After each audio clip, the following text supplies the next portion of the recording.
하나님 감사합니다. 하나님 이곳에 임재하셔서 저희들의 예배를 흠양하여 주십시오. 이사야가 하나님을 만났을 때 나로다 화로구나, 나 망하게 되었구나, 거룩하신 주님을 만났을 때 저희의 반응은 하나님, 저희가 주님 앞에 엎드리고 주님의 거룩하심을 바라보며 찬양할 수밖에 없습니다. 하나님, 이 시간 말씀을 드리려고 하는데 하나님, 저희 마음을 가난하게 하셔서 하나님 학자의 같은 길을 허락하여 주시고 말씀을 받는 정말 좋은 마음의 밭이 되어서 이 말씀이 하나님 좋은 밭에 심기는 놀라운 성령의 말씀 될 수 있도록 성령 하나님 주도하시고 이끌어가 주시옵소서. 하나님, 주님, 저희의 이 예배를 흠양하실 주님께 찬양과 감사를 드리며 이 모든 말씀 예수님 이름으로 기도했습니다. 아멘. 자, 오늘 설교 말씀은 열왕기하 2장 7절부터 10절입니다. 넘기셔서 우리 다 같이 4절밖에 안 되니까 함께 한 목소리로 읽도록 하겠습니다. 시작. 예언자 수련생들 가운데서 50명이 요단강까지 그들을 따라갔다. 엘리야와 엘리사가 요단 강가에 서니 따르던 제자들도 멀찍이 멈추어 섰다. 그때에 엘리야가 자기의 겉옷을 벗어 말아서 그것으로 강물을 치니 물이 좌우로 갈라졌다. 두 사람은 물이 마른 강바닥을 밟으며 요단강을 건너갔다. 요단강 맞은쪽에 이르러 엘리야가 엘리사에게 말하였다. 주님께서 나를 데려가시기 전에 내가 네게 어떻게 해주기를 바라느냐? 엘리사는 엘리야에게 스승님이 가지고 계신 능력을 제가 갑절로 받기를 바랍니다 하고 대답하였다. 엘리야가 말하였다. 너는 참으로 어려운 것을 요구하는구나. 주님께서 나를 너에게서 데려가시는 것을 내가 보면 내 소원이 이루어지겠지만 그렇지 않으면 그것이 이루어지지 않을 것이다. 아멘. 오늘 설교의 제목은 갑절의 성령의 역사라는 제목으로 여러분과 나누기 원합니다. 자, 우리가 성경이 구약 39권, 신약 27권, 66권의 성경의 목록 가운데서 창출, 민수, 삿사마, 대라는 요것이 구약 성경의 뼈대인데요. 족장시대 창세기부터 쭉 지나서 모세가 쓴 신명기겠죠. 창세기, 출애굽기, 레위기, 민수기, 신명기가 끝나고 가나안 땅으로 가서 가나안 땅을 정복하는 여호수아서를 지나서 그 땅을 정복한 후에 하나님이 내가 왕이다. 너희들은 나의 명령을 듣고 순종하면 된다고 했는데요. 인간들이 주변에 있는 나라들을 보니까 전부 다 왕이 있어요. 왕 좀 주세요. 저희가 왕이 없어서 이렇게 힘듭니다. 그래서 그렇게 요구해서 하나님께서 사무엘을 설득해서 세운 게 이제 왕정 시대가 시작됐습니다. 자, 왕정 시대가 시작돼서 열왕기 상하고 열왕기 하가 들어가는데요. 이 왕정 시대, 사사 시대에서 왕정 시대의 브릿지를 하는 게 사무엘이거든요. 자, 그래서 이제 우리가 열왕기서가 시작이 됐습니다. 여러분, 열왕기서가 시작이 됐는데 이제 뭐 교회를 처음 나오신 분들은 어쩔 수 없는데 저 교회를 다니신 분들은 구약의 위대한 선지자 얘기하면 모세, 엘리야, 엘리사거든요. 근데 모세 기도 없고 엘리야 기도 없고 엘리사 기도 없어요. 그런데 유대 민족들은요, 이 열왕기 상을 엘리야 서다라고 생각하고 있는다고 합니다. 그다음에 열왕기 하를 엘리사 기다라고 생각하고 있을 정도로 여러분들이 열왕기를 읽어가면서 왕들이 주인공인 것 같지만 하나님은 구약 시대의 선지자를 통해서만 얘기하셨기 때문에 구약 시대는 여러분들이 선지자의 맥락을 잡고 읽으셔야 돼요. 그러니까 그 아브라함을 지나서 모세의 맥락을 잡았다면 사무엘을 지나서 열왕기부터는 여러분들이 선지자들을 집중해서 읽어야 되는데 지금 우리가 열왕기 상이 엘리야 시대라면 열왕기 하는 2장에서 오늘 본문의 열왕기하 2장에서는요 엘리야하고 엘리사의 승계가 교차되는 지점에 와 있습니다. 여러분, 우리가 열왕기에 처음에는 통일왕국이 나오고요 후에는 분열왕국의 역사가 시작됩니다. 그런데 우리가 마지막에 남는 왕조는 유다 왕조거든요. 여러분들 아시다시피 솔로몬이 1000명의 부인을 두면서 이방 신들을 섬기기 시작하면서 솔로몬이 죽은 직후인 BC 931년부터 북이스라엘과 남유다의 분열 왕국이 시작돼서요. 여러분, 북이스라엘은 아수르한테 BC 722년에 망했고 아시다시피 130년 동안 남유다가 더 존속이 됐다가 BC 586년에 아시겠지만 바벨론에 망하게 됩니다. 바벨론에 망하게 되면서 여러분들 이 열왕기는요, 파란만장한 이스라엘의 역사를 묘사하는 과정에서 하나님의 시각으로 이 역사서를, 열왕기서를 읽어야 됩니다. 그래서 열왕기를 이제 가보면 우리가 지금 구약 읽는 반들, 신약 읽는 반 말고 구약 읽는 반들이 지금 열왕기 상을 읽고 있어요. 그래서 제가 이 본문을 선택을 한 거거든요. 이제 앞으로 읽게 될 열왕기 한데, 이 왕들의 끊임없는 타락하고 죄가 있었는데 여러분 이상하게 남유다는 북이스라엘이 망한 다음에 끝까지 더 가서 망하거든요. 그리고 이상한데 여러분들 그러니까 북왕국 이스라엘은 20명의 왕들이 아홉 왕조에서 20명의 왕들이 나왔는데요. 남유다는요, 단 하나의 왕조만 나와서 20명의 왕이 지속됩니다. 그 왕조는 여러분들이 아시는 것처럼 다윗 왕조였어요. 여러분 이상하잖아요. 열왕기서 읽다 보면은 남유대 왕들도 악한 왕들이 있었거든요. 물론 선한 왕도 있었지만. 그래서 여러분들이 이 열왕기서 읽으면서 이거 하나 잡으셔야 되는데요. 하나님의 언약의 신실함. 하나님이 다윗하고 언약을 맺으셨어요. 다윗 언약. 내가 너의 후손들을 내가 지켜주겠다. 그 후손들 너의 씨로 말미암아 내가 나의 나라를 이루어가겠다. 라고 말씀하셨기 때문에 하나님이 신실하게 다윗 언약을 지키시는 하나님의 의지의 표명이 열왕기서입니다. 왕들이 어떠함에도 불구하고 하나님은 진짜 하나님의 종 다윗에게 말씀하신 것을 끝까지 지키시는구나. 그래서 여러분들 요즘 시대가 얼마나 악한 시대입니까? 근데 여러분들 이 시대 가운데 무엇을 붙들어야 됩니까? 내가 재림할 때까지 이 세상을 존속시키시겠다는 하나님의 그 언약을 우리가 지금까지도 붙들고 살아나가는 거예요. 당장 망해도 이상하지 않은 시대 가운데 하나님이 지금 하나님의 언약을 지키시고 계시는 겁니다. 그래서 오늘 열왕기 하 2장은 선지자 엘리야의 승천이 뭡니까? 죽지 않고 하늘로 올라갔어요. 우리가 죽지 않고 하늘로 올라간 인물이 딱 두 개 있는데요. 태훈 형제님, 창세기에 나오는 에녹하고 지금 나오는 엘리야예요. 그래서 우리 막내 이름이 에녹이잖아요. 그래서 처음에 에녹이라고 짓자고 했을 때 왜 우리 에녹이가 죽음을 겪지 않고 올라가기를 원하시냐고 했는데 그게 아니고 하나님과 동행하다가, 그래서 조크가 있어요. 에녹이 왜 죽음을 맞이하지 않고 올라갔을까? 하루는 하나님이 에녹이랑 얘기를 하는데 얘기가 끝나지 않는 거예요. 이 수다가 끝나지 않아서 하나님이 이렇게 얘기했답니다. 이거는 농담이에요. 에녹아, 오늘은 그냥 나랑 우리 집에 가자. 그래가지고 에녹이를 데리고 하나님의 집으로 갔다는 그런 우스갯소리가 있을 만큼 에녹은 하나님과 그렇게 동행했던 사람이었어요. 그래서 하나님과 동행해라. 그래서 이름을 에녹으로 졌다는 겁니다. 우리는 엘리야 선지자가 워낙 이스라엘에 많은 영향을 끼친 소위 굵직한 선지자라는 것을 알 수 있습니다. 그래서 오늘은 우리가 이 엘리야가 이제 지상에서의 자신의 삶이 끝나가고 있음을 알았어요. 여러분 있잖아요. 하나님이요, 어떤 특별한 방법으로 엘리야한테 이제 이 세상에서 너는 삶이 끝나고 내가 데려갈 거야 라는 것을 알았던 것 같아요. 여러분, 영적인 사람에게는요, 인생의 큰 전환기를 앞두고 어떤 거룩한 직감이 있어요. 이건 그렇습니다.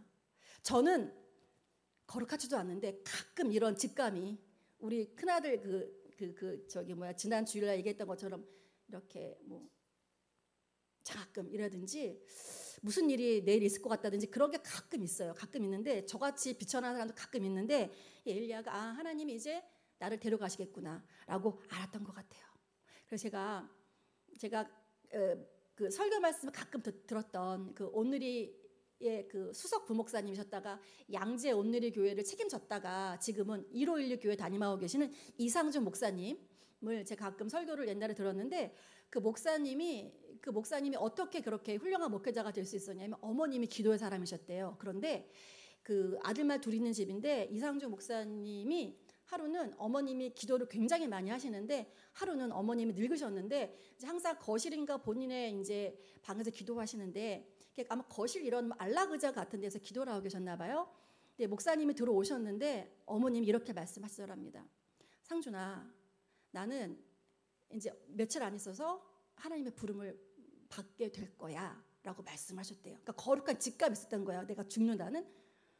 기도를 얼마나 많이 하셨으면 하나님이 그래서 내가 며칠 후에 죽을 건데 이렇게 한다고 이렇게 유언을 남길 정도로.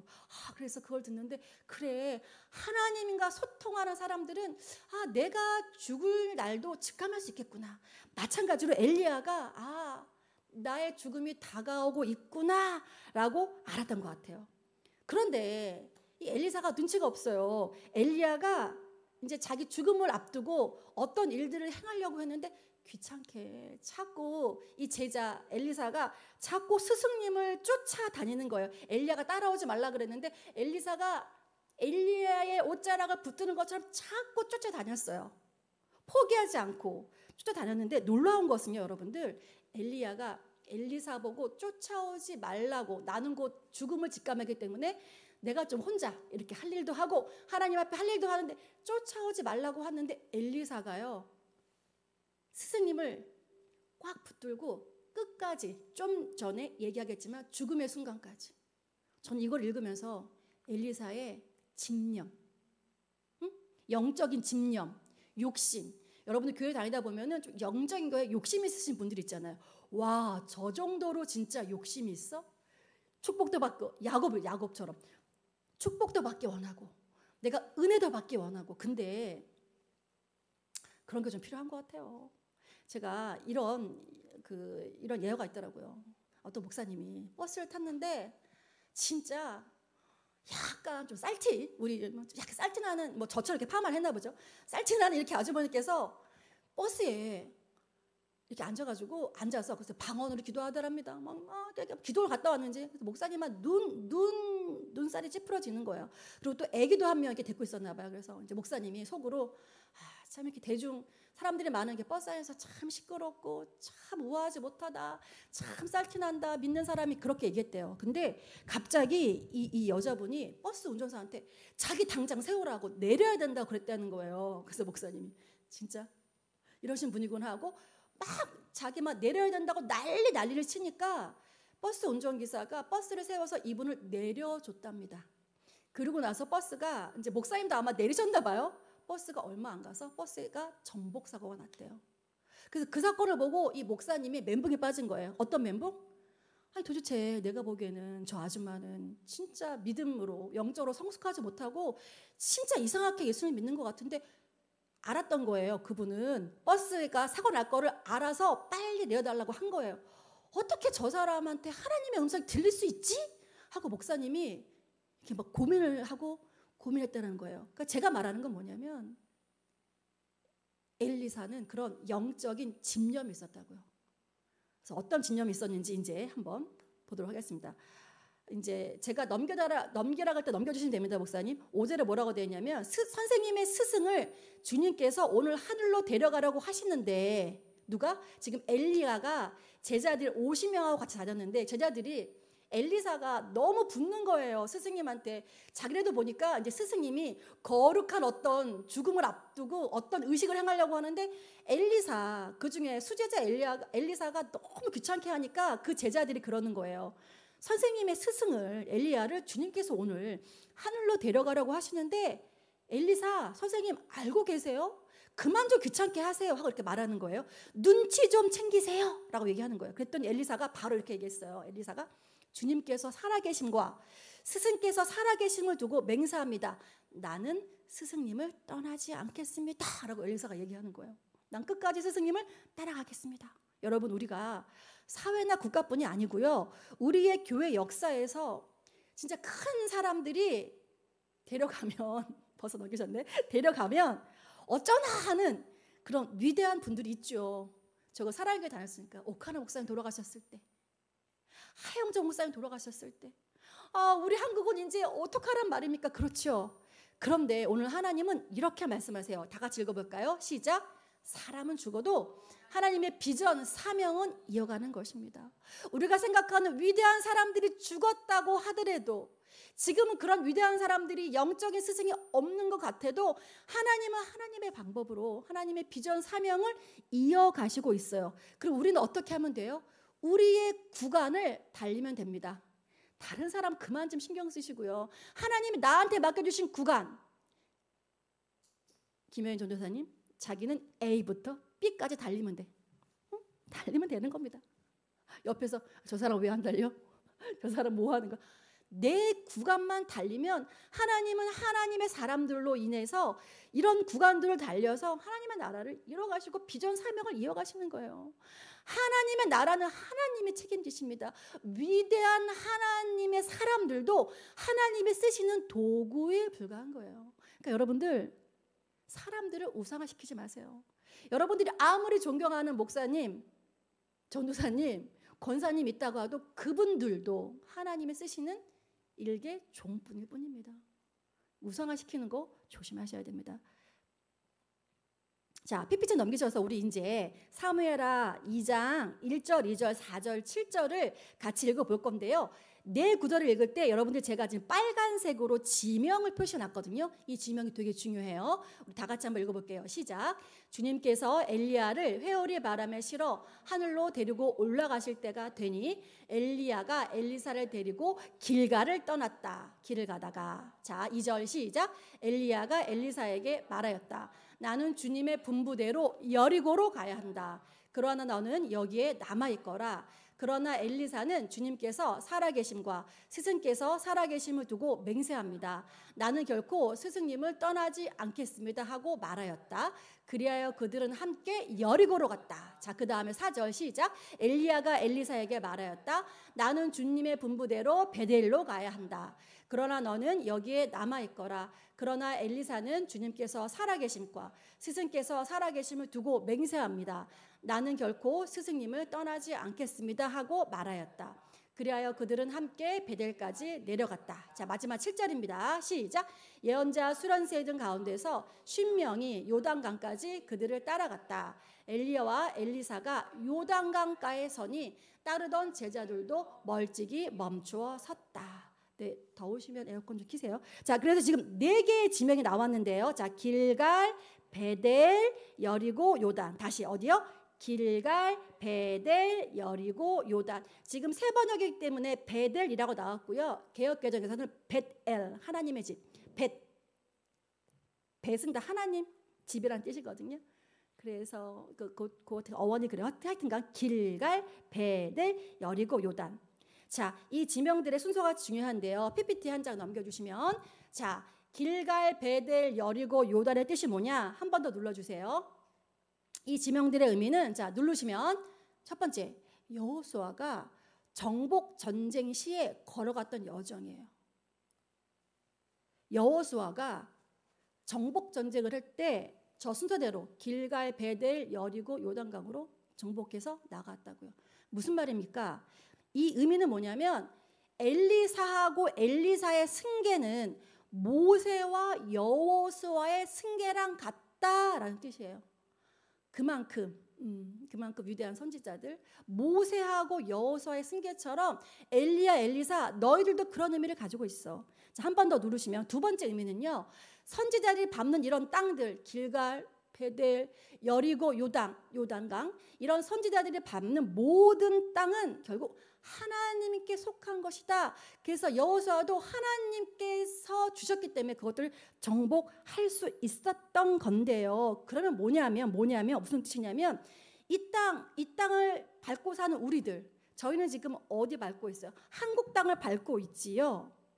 우리가 여러분들 이 한국 땅을 밟고 사는 게 우리의 능력이 아니고 하나님의 능력으로 살아야 한다, 이런 뜻입니다. 천국 가기 전에 우리가 이 땅에 살 때는 하나님의 능력으로 살아야 되고, 이 땅은 말씀의 권위 아래에 있는 땅이라는 겁니다. 한 번 더 누르시면 세 번째는요. 이게 엘리야가 세운 선지학교, 지금으로 얘기하면은 뭐 교회나 뭐 신학교 정도 될까요? 엘리야가 다니는 곳마다 선지학교를 세웠는데 길갈, 베델, 여리고, 요단에 선지 자기의 그 선지학교를 세워서 거기에서 제자들을 양육했어요. 그래서 이제 엘리야가 죽으려고 하니까 내가 세웠던 선지학교의 제자들을 돌아보고 싶었던 거예요. 꼭 모처럼 바울이 죽기 전에 또는 그 복음서를 쓰고 그 교회들을 돌보거나 본인이 못 가면 본인이 믿었던 디도나 디모데나 사람들을 보냈던 것처럼 여러분 엘리야도 죽음을 앞두고 본인이 세웠던 그런 영적인 선지학교를 돌아보기를 원했던 겁니다. 여러분들이 아직 젊으신 분들도 있어서 참 얘기하기 뭐하지만 우리가 죽음이 얼마 안 남았다고 하면 우리는 무엇을 해야 될까요? 그래서 저는 이 설교를 준비하면서 내가 낳았던 영적 유산들을 돌봐야 되겠구나. 사람이 될 수 있고요. 저희는 이제 사람이 되겠죠. 제자 훈련한 여러분들. 그래서 이 단순한 이 지명들이 이런 의미들을 가지고 있어요. 자, 그런데 PPT 한 장 넘기시면 8절에 이런 말이 있어요. 그때 엘리야가 자기의 겉옷을 벗어 말아서 그것으로 강물을 치니 물이 좌우로 갈라졌다. 두 사람은 물이 마른 강바닥을 밟으며 요단강을 건너갔다. 제가 좀 전에 뭐라 그랬어요? 엘리야하고 엘리사의 승계는 누구랑 같다? 모세하고 여호수아의 승계랑 같다. 그러니까 모세가 홍해를 갈랐던 것처럼 이게 하나님이 주시는 사인이에요, 여러분들. 모세가 홍해강을 갈랐던 것처럼 엘리야도 본인의 겉옷으로 요단강을 갈랐다는 겁니다. 하나님이 이런 영적인 맥락들을 짚어주시고 계시는 거예요. 그렇죠? 또 PPT 한 장 넘기시면 9절에 이렇게 돼 있어요. 요단강 맞은 쪽에 이르러 엘리야가 엘리사에게 말하겠다. 이제 엘리사가 떨어지지를 않고 자기가 강물에 들어간 데까지 거기까지 쫓아오니까 엘리야가 엘리사한테 이렇게 얘기하는 거예요. 주님께서 나를 데려가시기 전에 엘리야가 엘리사 내게 어떻게 해주기를 바라느냐 물어본 거예요. 얘는 못 말려. 얘는 뭐 하나 줘야 돼. 얘는 못 말려. 뭘 바라니? 그랬더니 엘리사가 엘리야에게 스승님이 가지고 계신 능력을 제가 갑절로 받기를 바랍니다 하고 대답하였다. 이거는 새번역이고 개역개정은 우리가 잘 아는 오늘의 제목인 성령이 하시는 역사가 갑절이나 내게 있기를 원합니다. 성령의 역사가 갑절이나 내게 있기 원합니다 라고 얘기했어요. 이것에 대해서 제가 좀 나누기 원하는데요. PPT 한 장 넘기시면 그러면 갑절의 성령의 역사 이걸 구한 이유가 뭘까요? 엘리사가 소원 하나 말하라 그랬는데 솔로몬처럼 지혜를 말한 게 아니고 성령이 갑절이나 저한테 임하기 원합니다. 그럼 여러분들이 지금까지 이 성경 열왕기상을 읽을 때 와 엘리사가 영적 욕심 있구나. 2배를 원하네. 이렇게 해서 그냥 나도 기도할 때 성령님 엘리사처럼 저에게 갑절의 영감을 주십시오 기도하잖아요. 저도 그렇게 기도했거든요. 그 의미에 대해서 좀 알아보자 이거죠. 자, 한 번 더 누르면 이것은 뭐냐면 나를 엘리야 선지자 스승님 저를 당신의 영적인 장자로 인정해 주세요 하는 뜻입니다. 영적인 장자? 장자가 무슨 뜻이냐? 신명기에 나와 있습니다. PPT 넘기시면 신명기 21장 15절부터 17절에 이런 말씀이 있어요. 제가 한번 읽어볼 테니까 잘 따라오세요. 그러니까 장자, 맏아들한테 어떤 권한이 있었는지 보세요. 어떤 사람에게 두 아내가 있는데 한 사람은 사랑을 받고 다른 한 사람은 사랑을 받지 못하다가 사랑받는 아내와 사랑받지 못하는 아내가 다 같이 아들을 낳았어요. 맏아들이 사랑받지 못하는 아내의 아들일 경우에 남편이 자기의 재산을 아들에게 물려주는 날에 사랑받지 못하는 아내에게서 난 맏아들을 제쳐놓고 사랑하는 아내의 아들에게 장자권을 줄 수는 없습니다. 반드시 사랑받지 못하는 아내의 아들을 맏아들로 인정하고 자기의 모든 재산에서 2 몫을 그에게 주어야 합니다. 그 아들은 정력의 첫 열매이기 때문에 맏아들의 권리가 그에게 있는 것입니다. 이것은 구약이야. 아까 구약은 하여튼 내가 사랑하는 와이프에서 난 아들이든 아니든 무조건 첫 번째 난 맏아들에게 상속권을 몇 배? 2배로 주라 그랬다고요. 맏아들이. 그러니까 PPT 넘기시면 갑절의 성령을 내게 주세요.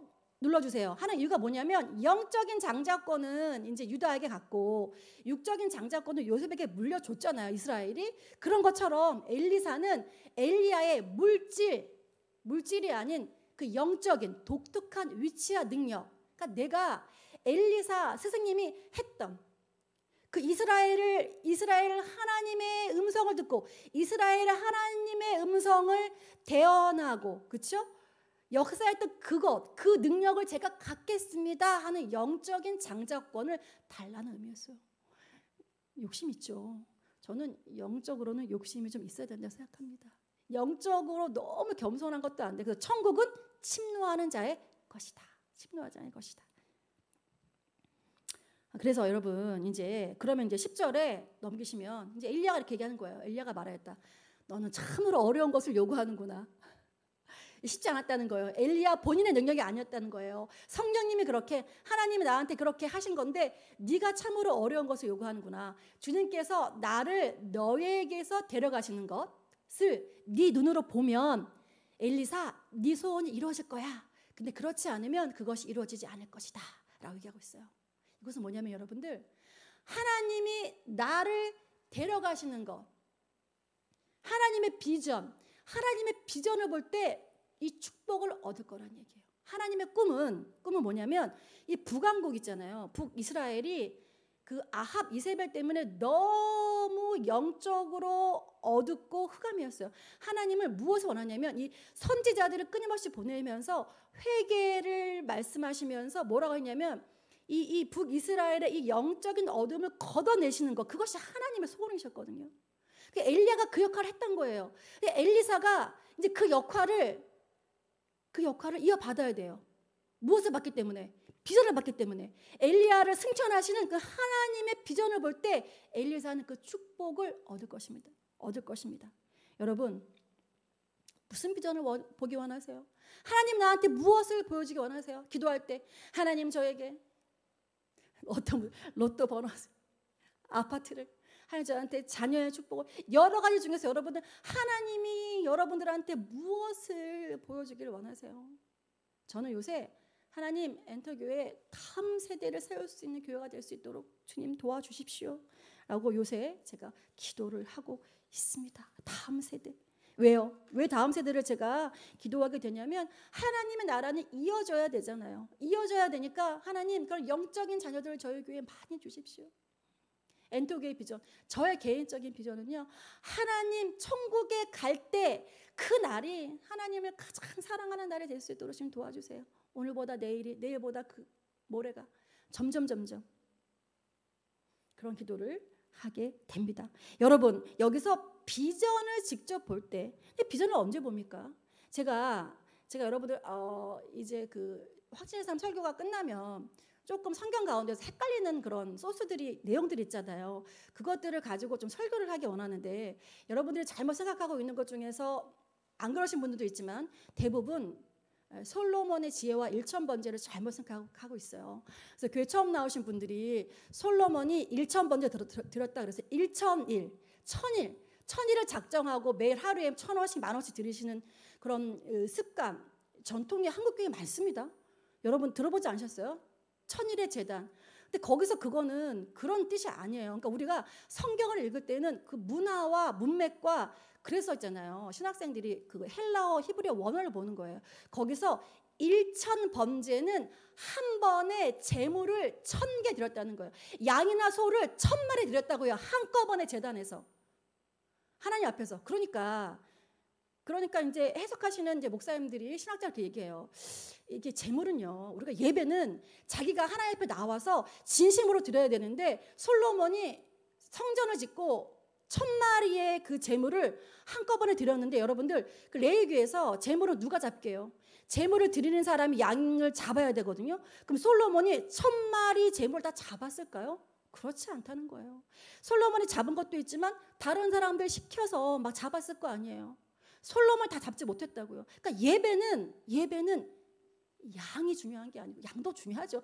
양만 중요한 게 아니고 얼마나 질적으로 하나님 앞에 예배 나와서 예배드릴 때 전심으로 신령과 진정으로 드리냐가 중요한 거예요. 그리고 솔로몬이 지혜의 왕인 건 맞습니다. 하나님이 불쌍히 여기셔서 지혜를 줬지만 솔로몬이 꿈속에서 하나님 만나고 얘기하거든요. 구약에서는요, 하나님이 꿈속에서 얘기하신 적이 선지자를 통하지 않고는 하시지 않았습니다. 요즘은 그렇잖아요. 근데 솔로몬이요, 잠자다가 꿈에서 하나님이 내가 너한테 무엇을 줄고 지혜 그거 있잖아요. 그건 여러분 확실하지 않아요. 그래서 솔로몬이 지혜를 구하고자 하는 마음이 있었기 때문에 그래서 그것은 아무도 하나님이 직접 너한테 무엇을 줄 거라고 그랬다고 그렇게 생각하신 분들도 있지만 아닐 수도 있어요. 그러니까 이거는 성경에 나와 있지 않은 거예요. 여러분들 구약 시대에는 선지자들을 통해서 하나님이 말씀하셨지. 그러면 조도사님 그 다니엘이 해석했잖아요, 꿈을. 그래서 어쨌든 여러분들 솔로몬이 그 일천번지에 그렇게 드리면서 그 다음부터 계속 우상 숭배하면서 이렇게 타락을 하잖아요. 그러니까 여러분들 예배는 본인이 직접 나와서 드리는 겁니다. 영상 예배 어쩔 수 없이 드리지만 그거 안 되는 겁니다. 직접 이 자리에 나와서 신령과 진정으로 나의 시간을 들여서 희생을 들여서 여러분들. 그런데 우리가 눈으로 직접 보려면 여러분들이 계속 공동체가 있어야 되는 거예요. 교회 공동체. 그럼 공동체를 통해서 드리는데 예수님이 이 비전을 이제 구약이 지나서 예수님이 신약으로 가면서 예수님이 이제 교회 공동체를 시작하셨잖아요. 그러면서 제자를 몇 명을 뽑아요? 12명을 뽑지요. 여러분들 궁금하지 않으셨어요? 전 궁금하던데. 예수님처럼 그렇게 능력이 있고 하나님이 한 100명 좀 뽑아가지고 훈련시켜서 피라미드처럼 쫙 퍼뜨리면 얼마나 빨랐겠어요. 근데 왜 꼭 12명을 선택하셨을까요? 12제자를 선택하신 이유는요. 한 2가지 정도로 한번 생각해 볼 수가 있는데 예수님은 소그룹이잖아요. 12명. 소그룹을 선택했는데 이것은요. 이 소그룹은요. 내가 경험할 수 있는 최적의 단위예요. 그래서 가정교회도 12명이 넘으면 분가시키라고 하거든요. 그러니까 12명의 기준이 뭐냐면 나의 삶과 나의 생활과 그것들 나누고 서로 격려하고 할 수 있는 작은 단위가 12명이라는 거예요. 예수님처럼. 그래서 여러분들 가족 공동체를 경험할 수 있는 최적의 단위다. 이 소그룹이. 2번째는요. 이 비전에 헌신된 사역 공동체를 세울 수 있어요. 집중. 12명을 집중해서 예수님도 집중해서 자고 먹고 했잖아요. 여러분들. 자고 먹고 했어요. 예수님도 12명을 키우는데 자고 먹고 했는데 우리가 이제 뭐라고 이렇게 모임도 안 하고 그러겠어요. 여러분, 그래서 여러분들 이게 우리가 눈으로 본다는 것은 이 공동체적으로 하나님이 소그룹을 사용하신다. 이것은 중요한 거예요. 그래서 한국 교회 대형화가 하나님 보시기에 싹 그렇게 좋지 않을 수도 있다. 대형교회가 감당할 것도 물론 있지만 하나님은 한 번도 대형화하라고 말씀하신 적은 없어요. 예수님부터 시작해서. 여러분, 그래서 우리가 비전은 눈으로 볼 때 어디서 볼까요? 예배 가운데, 목장 가운데, 나눔 가운데 하나님이 보여주시고 이 하나님의 이 마음, 제자를 보여서 가르치는 이 하나님의 마음을 품어야 하나님 우리한테 제대로 된 비전을 보여주세요. 비전을 보여주실 때는 그 사람이 할 수 있는 하나님의 마음을 품어서 그 다음 단계로 나갈 수 있어야 비전을 보여주지요. 하나님 저한테 나타나 주세요. 하나님 저한테 말씀해 주세요. 하나님 그렇게 말씀하시고 보여주시려면 내가 그렇게 훈련돼서 하나님이 보여주신 대로 행할 수 있는 그릇이 돼야 하나님의 비전을 보여주신다고요. 자, PPT 한 장 더 넘기셔서 그러면 왜 이제 엘리사가 이렇게 성령의 이제 갑절의 능력을 구한 것이냐면요. 다른 의미로는 이 열왕기상 이 시대가요. 지금 사사기 시대랑 똑같이 성령의 능력이 없으면 살 수 없는 시대였기 때문에 그래요. 그래서 성령도 갑절의 능력이 아합, 이세벨, 악한 왕들이 막 쭉쭉쭉쭉 이사야가 어떻게 죽었는지 제가 옛날에 설교했지요. 이사야가요. 도망가서 이제 이거는 유대에서 내려온 전승인데 통나무 속에서 이렇게 들어가 숨었는데 네. 톱으로 반 잘라서 가져갔잖아요. 이런 악한 시대들 가운데 성령의 능력이 없으면 살 수가 없는 시대였던 거예요. 자, PPT 한 장 한 번 더 눌러주시면 그러면 여러분들 그렇구나. 성령의 갑절의 능력이 필요하구나. 요즘 시대는 성령의 능력이 필요하구나. 내가 하나님의 비전을 공동체에서 눈으로 봐야 되겠구나. 그런데 그러면 이 말씀을 들은 나는 도대체 어떻게 하시겠냐는 거예요. 결단. 어떻게 하시겠어? 말씀 들었어. 그럼 내가 어떻게 하겠어? 나의 결단은 무엇일까요? 우리 시대에도 이 시대에도 갑절의 성령의 능력이 필요한 시대입니다.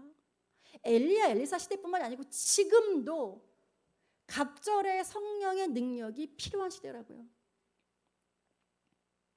그런데 여러분, 우리가 갑절의 성령의 능력을 구할 때는요, 이 개인적인 영적인 충만함도 필요하지만 하나님이 갑절의 성령의 능력을 주시는 사람은 어떤 사람한테 주시냐면, 우리가 이 시대를 향한 하나님의 마음, 영혼을 향한 하나님의 마음을 품어야 주시는 거예요. 아무한테 주시지 않습니다. 여러분, 성령 충만을 구하시죠. 책임이 따른다는 겁니다. 그래서 교회를 나오는데 나는 나뿐이 몰라. 나는 VIP에 대한 관심이 없어. VIP라는 게 하나님을 모르는 사람을 생각하시면 돼요. 꼭 가정교회에서 말하는 VIP 그 명칭에 꽂히지 마시고요. 하나님의 복음을 모르는 사람, 가난한 성도, 또는 복음을 잃어버린 사람, 또는 예수님 복음을 아예 받아들이지 않는 사람, 무신론자, 복음을 아는데 부정적으로 아는 사람들, 그리고 이 시대를 향한 하나님의 마음, 이 시대가 어떤 시대인데요? 악한 시대잖아요. 물질주의잖아요. 제가 설교했지만 이성, 합리적으로 따져서 맞으면, 틀리면 이렇게 하잖아요, 여러분들. 이 시대를 향한 하나님의 마음, 영혼을 향한 하나님의 마음을 품어야 되는 건데요. 제가요, 기도응답을 잘 받는 비결은요, 영혼에 대한 기도를 할 때는 하나님 기가 막히게 응답해 주세요. 네, 자녀들도 얘네들이 목자로 서서 그 주변에 있는 친구들한테 어떤 것을 해서 목장에 데려온다고 하면 기가 막히게 응답을 해주세요. 근데 그거는, 네, 우리 아들들도 이렇게 저기 해요. 고백을 해요. 네, 우리 둘째 아들 제가 집 앞에 작업실을 뭐라 그랬냐면, 하나님 그 방에서 애들 모여야 되니까 큰 방 주세요. 하나님 10월 말에 제대한다고 하는데 그 전에 세팅되게 해주세요. 거기 목장 모임을 해야 돼요. 했는데 그 방이, 큰 방이 갑자기 나와요. 나가는 대로 나올 거 아니에요. 근데 방이 나왔다고 연락을 했어요. 가봤어요. 그 실장님이 가장 큰 방이랍니다. 20개 중에서. 응답 바로 주시는 거예요. 왜? 거기서 목장 모임 한다니까 바로 주시는 거예요. 우리. 그리고 저기 한일이가 지금 주변에는 VIP 4명하고 큐티 모임을 시작을 했대요. 한일이가 바뀌었어요. 필리핀 갔다 와서 바뀌었습니다. 4명하고 하는데 그중에서 2명은 교회를 다니는 애라 그래서 제가 건들지 말라고 했어요. 교회 잘 다니니까. 그리고 2명은 교회를 안 다녀서 그 4명이 같이 분위기를 만들어준대요. 그래서 2명은 목장에 한번 방문해 보겠다고 그랬답니다. 그랬더니 장학금을 또 주시고, 그래서 신기하다고 잘. 뭐가 신기해? 영혼 구원에 초점을 맞추는 삶, 하나님이 그대로 낮춰줄 수가 없지. 너 봐봐, 하나님 어떻게 인생을 핸들링 하시는지. 여러분, 내 개인적인 필요도 중요하지만요, 내 가족 중에 예수님 모르는 사람, 내 친구 중에 예수님 모르는 사람들을 진짜 간절한 마음으로 기도하시기 바랍니다. 추석이 그럴 때예요. 안 믿는 신우, 안 믿는 올케, 안 믿는 동생, 언니, 오빠, 얼마나 좋습니까? 그런데 여러분들, 지혜가 필요합니다. VIP 섬길 때 어떤 지혜가 필요하냐면, 우리 필리핀 갔다 왔지만 그 필리핀 그 선교사님이 청년들을 목회를 시작해서 아이들하고 부모님이 왔거든요. 왜 그러냐면 필리핀은 이미 천주교 문화이기 때문에 이 기독교가 먹히질 않는데요. 아주 뿌리 깊은 천주교 카톨릭이기 때문에. 그래서 선교사님이 이제 그 계획을 세우셨는데, 이 대학생 애들을 변화시켜서 그다음에 나머지 가족권으로 가신 거예요. 그래서 처음에 청년들을 많이 모았는데, 이 청년들이 집 사람들의 구박을 받으면서 집에서 목장 모임 했답니다. 그 우리는 생각하죠. 아니, 남편이 와이프가 집에서 일주일에 한 번 목장 모임 한다는데 집 쫓겨날 것 같은데. 그렇죠. 저도 못할 것 같아요. 근데 걔네들은 하더라고요. 해서 그 대신 이제 한 발에 목장 모임을 하기 위해서 일주일 동안 섬겼겠죠. 섬기고 빌었겠지요. 2시간 우리 집에서 목장 모임 해야 되니까 어디 나가서 영화 좀 보고 와. 어디 나가서 뭐 좀 하고 와. 그렇게 해서 목장 모임을 하고 2년하고 3년 안에 그 가족이 전부 다 구원받았답니다. 그 선교사님이 집에서 목장 모임을 하면 그 가족이 구원받는다고 아주 자신 있게 말씀하시더라고요. 여러분들, 목장 모임 못하실 이유 무엇입니까? 가정에 천사가 방문하는 겁니다. 누가 제가 그 다음 교회 다녔을 때 사람들을 하도 집으로 초청을 잘하니까 어느 목녀님이 이랬어요. 뭐 자기는 이렇게 사람들 집으로 자주 오라고 그래. 저는 믿는 사람들이 저희 집에 오는 거 천사 방문한다고 생각합니다. 천사 방문. 많은 천사님들이 오시면 그분이 우리 집에서 기도해 줄 거고 저는 복 받는 길인데요. 그래 진짜 그렇게 생각하거든요. 여러분들 내 가정을 나 혼자 하여튼간 믿는 사람이 방문해서 그곳에서 찬양하고 기도하면 그 가정이 복받는 겁니다. 여러분들 이제 추석이 다가오니까 가족 VIP들 어떻게 섬기실지 하나님 앞에 기도하시기 바랍니다. 우리는 성령의 충만을 구할 때 무엇 때문에 구하느냐? 오늘 나의 하루하루의 삶을 위해서 구하는 것도 당연한데 하지만 우리는 또한 나를 넘어서서 여러분 나의 경계를 넘어서서 나의 가정을 넘어서서 그렇죠? 한국과 예루살렘과 유대와 온 그죠 사마리아 끝까지 우리가 선교지까지 필리핀 남아공 그죠 말레이시아 경계를 넘어서 돌파하는 그죠 그런 것들 구할 때 성령의 갑절의 능력을 주십니다. 그래서 마지막으로 여러분들 이 예화를 나누고 제가 설교를 마무리하고 싶은데요. 그 중국의 삼자교회는 이미 아실 거고 중국에 많은 지하교회가 있는데요. 그러니까 그 허락받지 않은 어떤 목사님이 그러는데 중국에 있는 그 목사님들은요, 그 그러니까 영적으로 이렇게 훌륭하신 분이 누가 감옥을 오래 갔다 왔나 그 횟수로 따진답니다. 이게 무슨 말이냐면 감옥을 8년 갔다 오신 분, 9년 갔다 오신 10년 갔다 오신 분인데 여러분 이상하죠? 감옥 가면 예배를 못 드리잖아요. 감옥 가면 예배 못 드리고 여러분 10년 동안 감옥 안에 혼자 있다고 생각해 보세요. 어떻게 예배를 드리겠어요? 그런데 이상하게 그 중국 지하교회에 있는 목사님들은 걸려서 잡혀서 들어가서 감옥에 3년, 4년, 5년, 6년, 7년, 8년, 9년 있으면 있을수록 하나님과 더 깊어져서 나오신답니다. 참 이상하다고 그러시더라고요. 그 왜 그럴까요? 그분들이 주님의 복음을 위해서 핍박받고 그렇죠. 핍박받고 해서 감옥에 갇혔기 때문에 하나님과 매일 하나님 만나주시고 기도로 만나주시고 그래서 하나님과 더 친밀해져서 깊어져서 나오신대요. 여러분 우리가 언젠가는 교회 안에서 예배 드릴 수 없는 날이 올 수도 있습니다. 그럴 때 어떻게 하시겠습니까? 찬양 PPT가 띄어지지 않는 날 누가 이렇게 예배 세팅을 해서 나에게 은혜를 주지 못할 날이 올 수 있습니다. 그때 여러분들은 어떻게 하시겠습니까? 내가 암송한 한 구절, 내가 묵상한 그 성경 구절, 내가 외웠던 찬양. 제가 마지막 찬양을 이제 왜 집어넣냐면 어찌하여야 그 크신 은혜가 푸리 무슨 말로써 그 사랑에 감사하리요. 하늘의 정군 천사라도 나의 마음 모르리라. 나 이제 새 소망이 있음은 주님의 은혜라. 어찌하여야 그 크신 은혜를 우리가 왜 찬양할 수 있을까요? 다시 원론으로 돌아가서 매일 말씀, 매일 기도, 형제를 사랑하는 것, 형제를 비난하고 정죄하는 것이 아니라. 그래서 제가 우리 목사님한테 항상 얘기하는 거, 나도 이렇게 말이 많으면 말수 좀 줄여야 되는데 입에다가 진짜 이렇게 말이 많으면 반드시 실수합니다. 나는 말을 많이 하는데 실수하지 않아. 거짓말이에요. 말이 많으면 실수를 하게 돼 있습니다. 그래서 어떤 것에 그렇게 나와 있더라고요. 그 성숙한 사람들의 좌표, 얼굴이 온화하고 사람들이 얘기할 때 들어주고 말을 하는데 진짜 이렇게 조곤조곤하게 이렇게 신중하게 얘기하고 그렇게 하는 우리가 다른 사람 얘기를 좀 많이 들어주는 것이 필요할 것 같습니다.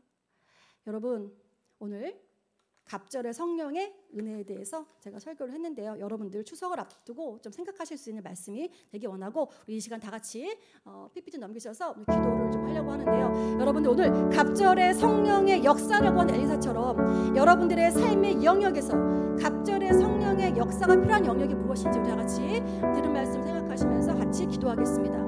하나님 아버지 그렇습니다. 하나님 엘리사가 하나님 엘리야의 정말 옷을 붙들고 끝까지 따라가는 그 영적인 욕심을 부렸던 것처럼 하나님 이 시간 아버지 저에게 열왕기하 말씀을 통해서 하나님 나 나는 어떻게 반응해야 되는지, 나는 어떻게 해야 되는지 하나님 말씀하여 주십시오.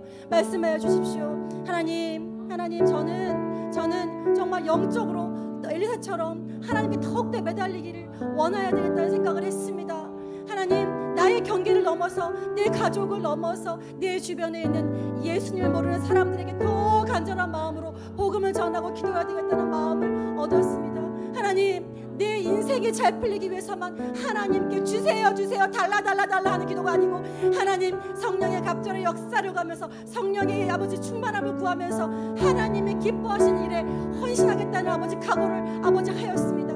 하나님, 불쌍히 여겨주십시오. 아버지 말씀에 반응한 아버지 제 심령 가운데 하나님 함께하여 주셔서 아버지 이 결단이 정말 오늘 하루에 끝나는 것이 아니라 날마다 하나님 결심하고 나갈 수 있도록 하나님 도와주십시오. 하나님 함께해 주십시오. 아버지, 저희가 추석을 앞두고 주변에 많은 VIP들이 있습니다. 가족 VIP, 아버지 친척 VIP, 또 지인 VIP. 하나님 아버지, 그들을 언제까지 예수님을 모르는 자들로, 언제까지 그들의 심령이 예수님의 정말 그 복음을 모르고 아버지 허무한 인생 가운데 놔두시려고 하십니까? 하나님, 저희들의 기도를 사용하여 주셔서 저희들이 입으로 고백한 수많은 VIP들이 있는데, 수십 명의 VIP들 가운데 하나님 복음에 반응해서 돌아오는 사람들을 아버지 속히 저희들에게 열매로 보여주십시오.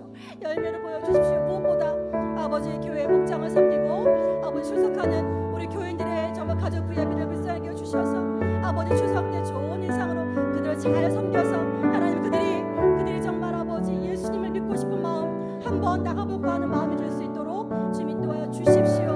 하나님, 성령의 갑절의 은혜를 저에게 주시되 하나님의 말씀에 순종하고 싶은 순종의 마음도 함께 허락하여 주십시오.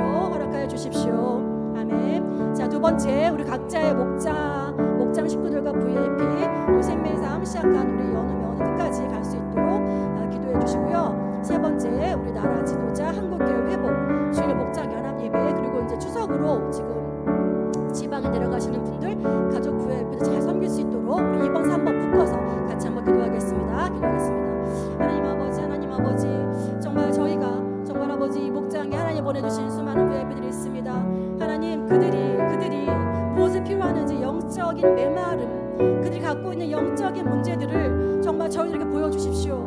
아버지, 마음이 공허한 자에게는 하나님 사랑으로 아버지 사랑의 탱크가 찰 수 있도록, 예수님의 말씀에 대해서 궁금한 자에게는 정말 1:1 양육이, 하나님 사랑이 부족한 자에게는 하나님의 사랑이, 정말 부정적인 시각으로 예수님을 비판하는 자에게는 그리스도의 그 복음이 얼마나 정말 합리적이고 정말 이 시대를 떠나서 정말 이 복음이 하나님 정말 얼마나 설득력이 있고 정말 참된 복음인지 알 수 있는 영안이 열릴 수 있는 그런 지적인 능력과 함께 정말 허락하여 주십시오. 우리 정말 아버지 연우 아버지 생명의 삶을 하고 있는데 정말 12월달 1월 초까지 가야 되는데 하나님 아이들이 지치지 아니하고 생명의 삶을 통하여 아버지 예수 그리스도를 만나서 내가 목장에 정착하고 세례받는 정말 그날까 될 수 있도록 주 인도해 주십시오.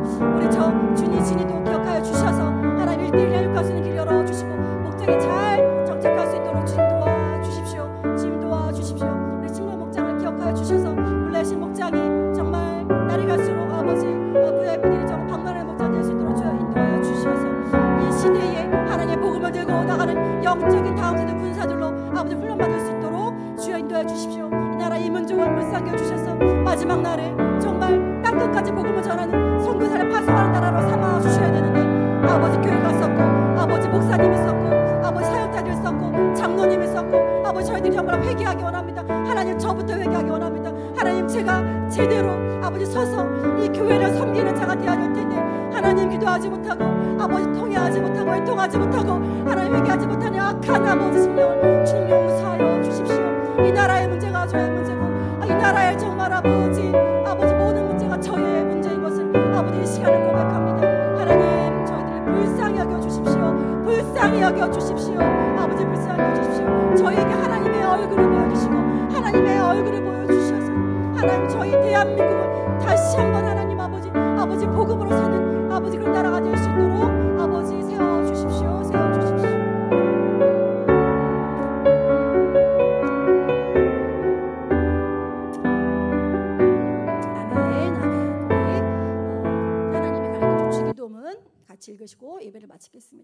시작.